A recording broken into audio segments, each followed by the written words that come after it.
Mazmur 46 ayat 1 sampai 12.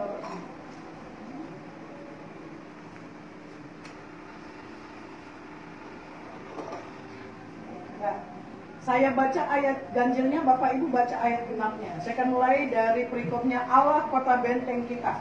Untuk pemimpin biduan dari Bani Korah dengan lagu Alamot nyanyian. Allah itu bagi kita tempat perlindungan dan kekuatan, sebagai penolong dalam kesesakan akan berdiri. Sebab itu kita tidak akan takut sekalipun bumi berubah, sekalipun gunung-gunung goncang di dalam laut. Sekalipun gunung dan bumi ayah, sekalipun gunung-gunungnya oleh Raja Selah. Kota Allah kediaman yang maha tinggi disukakan oleh aliran-aliran sebuah sungai. Allah ada di dalamnya, kota itu tidak akan goncang. Allah akan menolongnya menjelang pagi. Bangsa-bangsa ribut, kerajaan-kerajaan goncang. Ia memperdengarkan suaranya dan bumi pun hancur. Tuhan semesta alam menyertai kita, kota benteng kita ialah Allah Yakub. Selah. Pergilah, pandanglah pekerjaan Tuhan yang mengadakan pemusnahan di bumi. Yang mengikat-ikat sampai ke ujung bumi, yang mematahkan kesurupannya, menumbuhkan ombak, membakar kereta-kereta perang dengan api. Diamlah dan ketahuilah bahwa akulah Allah, aku ditinggikan di antara bangsa-bangsa, ditinggikan di bumi. Ayat yang ke-12 sama-sama, 1-2 ya. Tuhan semesta alam menyertai kita, kota benteng kita ialah Allah Yakub. Selah. Selah. Amin. Amin. Puji Tuhan, saudara kasih dalam nama Tuhan. Kalau malam hari ini kita boleh beribadah di tempat ini bukan secara kebetulan, Bapak Ibu saudara kasih dalam nama Tuhan. Nah, firman Tuhan malam hari ini dalam Mazmur 46 ayat 1 sampai 12. Saudara, dikatakan bahwa Tuhan itu tempat perlindungan, dan Tuhan itu kekuatan, dan Tuhan itu adalah penolong, dan Tuhan juga yang akan membawa kita dan menyelesaikan kita dalam segala kesesakan. Itu sudah terbukti. Nah, saudara kasih dalam nama Tuhan, kenapa dikatakan terbukti, saudara kasih dalam nama Tuhan? Perlindungan kita semua, yaitu Allah tempat perlindungan dan kekuatan kita. Enggak ada kekuatan yang lain selain daripada di dalam Tuhan. Saudara kasih dalam nama Tuhan, kenapa Daud sampai berkata sedemikian rupa? Karena Daud itu tahu, saudara kasih dalam nama Tuhan, betapa besarnya pertolongan Tuhan dalam kehidupannya semasi di padang belantara sampai dia dituntun menjadi seorang raja. Saudara kasih dalam nama Tuhan, masalah yang dihadapi Daud bukan masalah yang gampang.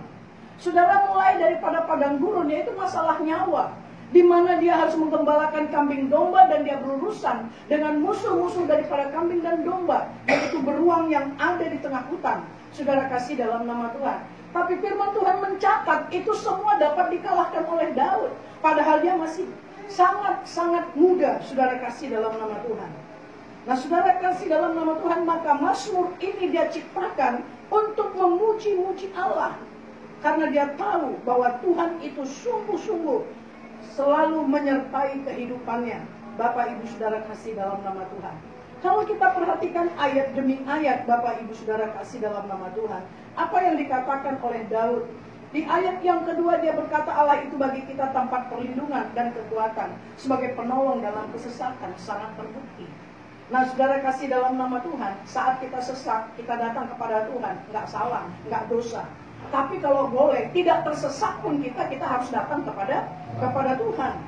Nah, saudara kasih dalam nama Tuhan, dikatakan lagi ayat ketiga, sebab itu kita tidak akan takut sekalipun bumi berubah, sekalipun gunung-gunung goncang di dalam laut.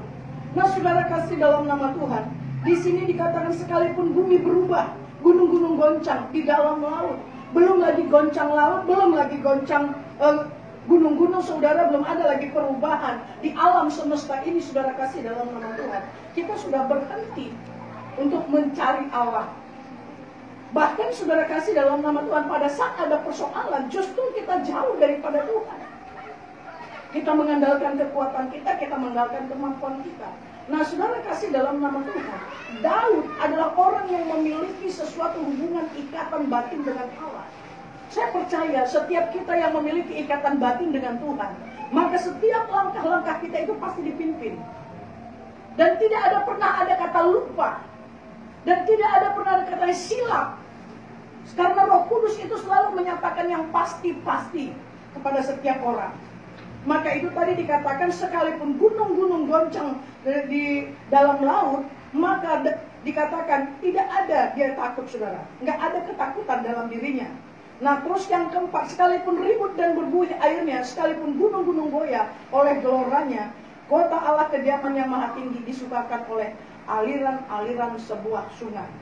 Nah, saudara kasih dalam nama Tuhan, kerap kali kita menyaksikan kemurahan Tuhan pada saat kita mengalami satu persoalan, kita diselesaikan, kita dituntun oleh Tuhan, kita diberi jalan keluar. Nah, saudara, kita saksikan kepada orang lain.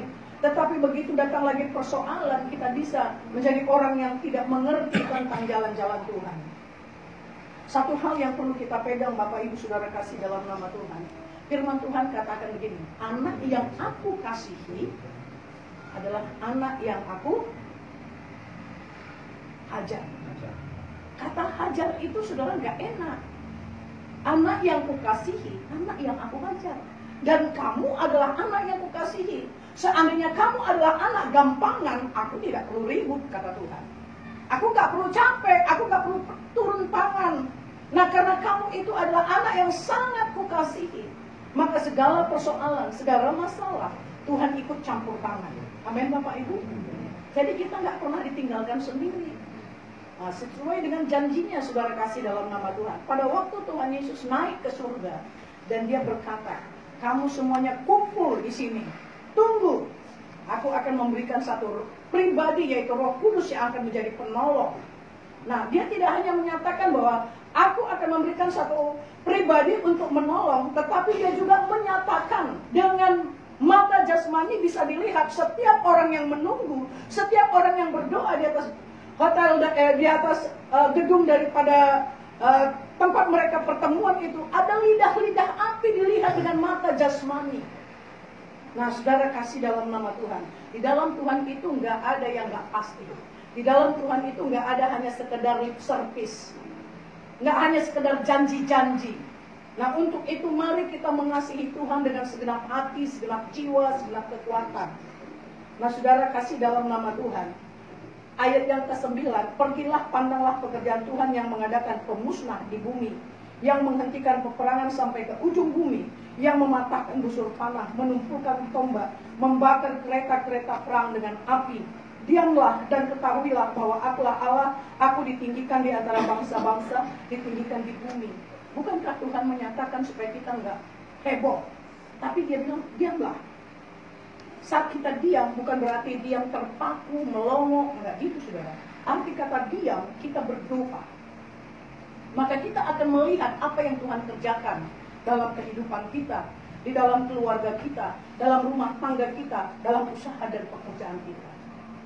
Mari kita semakin hari semakin membangun mesbah di tengah-tengah keluarga, supaya kita melihat bagaimana penyertaan Tuhan dalam kehidupan kita. Jadi nggak hanya sekedar bahasa-bahasa yang menyenangkan hati atau bahasa-bahasa yang menyenangkan telinga, saudara kasih dalam nama Tuhan. Kita nggak disuruh kamu harus tempat pedang sekian panjang, atau belilah pistol kamu, belilah meriam. Nggak ada gitu Tuhan katakan. Saudara kasih dalam nama Tuhan, satu hal kalau kita bisa renungkan bagaimana bangsa Israel yang nggak pernah belajar perang, nggak pernah belajar berperang, saudara. Tapi lihat penyertaan Tuhan membawa dia memiliki kemenangan demi kemenangan. Bangsa Israel kalah pada saat dia meninggalkan Tuhan. Bangsa Israel kalah kalau dia nggak turut perintah Tuhan. Dan itu juga akan terjadi dalam kehidupan kita. Kalau kita nggak taat kepada firman Tuhan, kalau nggak kita dengar-dengaran pada firman Tuhan, kita akan mengalami masalah. Dan saat kita nggak mengerti, saat kita nggak tahu kenapa masalah ini terjadi, saudara, kita bisa stres. Tapi kalau kita mengerti, Tuhan punya rencana dari setiap persoalan yang aku hadapi. Terima kasih Tuhan. Dan justru Tuhan katakan mengucap syukurlah dalam segala keadaan. Nah saudara kasih dalam nama Tuhan, di ayat ke-12 baik kuncinya bahwa Tuhan itu menyertai kita. Amin. Tuhan itu adalah kota benteng kita. Malam hari ini kita masuki rumah baru ini yang sudah Tuhan sediakan, dan Tuhan memberkati keluarga ini dan membangun rumah ini. Saudara kasih dalam nama Tuhan, mari hari ini kita beribadah dengan sungguh-sungguh. Kita berdoa dengan sungguh-sungguh. Sehingga rumah ini benar-benar menjadi rumah doa. Rumah ini tempat untuk beristirahat setiap orang. Terlebih-lebih keluarga di tempat ini. Ada damai, ada sukacita, ada ketenangan, ada keberuntungan, ada keberhasilan. Karena keluarga ini ada dalam perlindungan Tuhan. Amin. Dan pada malam hari ini kita mengundang Roh Kudus di tengah-tengah keluarga ini. Puji Tuhan saudara, ini yang dapat saya sampaikan kepada setiap kita. Dan saat ini kita akan mengurapi rumah ini. Saudara kasih dalam nama Tuhan. Dan nanti pengusip dan WL tetap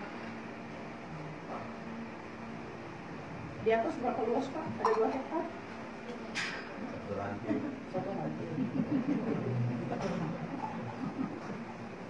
Oh ada 2 kan? Sampai kelurahan. Oke, Pak Sam.